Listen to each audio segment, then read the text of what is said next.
ଓ କାଇଁ ସେ 70 ବର୍ଷ 70 ବର୍ଷ ଚିତ୍କାର କରୁଛ କି? ଆଗ ତମେ ସେ 15 ଲକ୍ଷ ଟା ଦିଅ।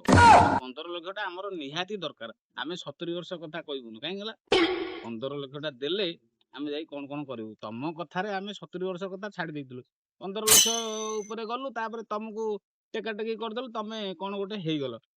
ଆଉ ତମେ ସେଇଟାକୁ ଭୁଲି ଯାଇକି 70 ବର୍ଷ ଆଡକୁ କୁଆଡେ ଟାଣୁଛ? ଆଗ ଆଗ 15 ଲକ୍ଷ ଦିଅ। କଣ କହିଲ? ନାହିଁ ନାହିଁ ସେ କଥା ଆମେ ଜାଣିନୁ। ନାହିଁ ଫାଇଁ ଆମେ କିଛି ଜାଣିନୁ। ତମେ କହିଛ ମାନେ 15 ଲକ୍ଷ ଦବ। ତାପରେ 15 ଲକ୍ଷ ଦେଇ ସାରିଲେ ଆଉ ଯାହା ଯାହା କହିଛ ଆମେ କହିବୁ। କିନ୍ତୁ ଏବେ ଖାଲି ଆମର ଗୋଟିଏ ଆପତ୍ତି, ଅଭିଯୋଗ, ରିକ୍ୱେଷ୍ଟ, ଅନୁରୋଧ ଯାହା ଅଛି ସବୁ କରୁ ତମେ 15 ଲକ୍ଷ ଟା ଦିଅ। ତାପରେ 70 ବର୍ଷ କଥା କହିଲେ ଆମେ 70 ବର୍ଷର ହିସାବ ମାଗିବୁ। କାହାଠାରୁ? ଯାହାଠାରୁ କହୁଛ 70 ବର୍ଷ ଆଉ କଣ? ବୁଝିଲେ ସାର୍? ତେଣୁକରି ଆଗ 15 ଲକ୍ଷ ଟଙ୍କା ଦିଅ, ତାପରେ ଯାଇ କଥାବାର୍ତ୍ତା ହେବା। ରହିଲି ସାର୍, ନମସ୍କାର।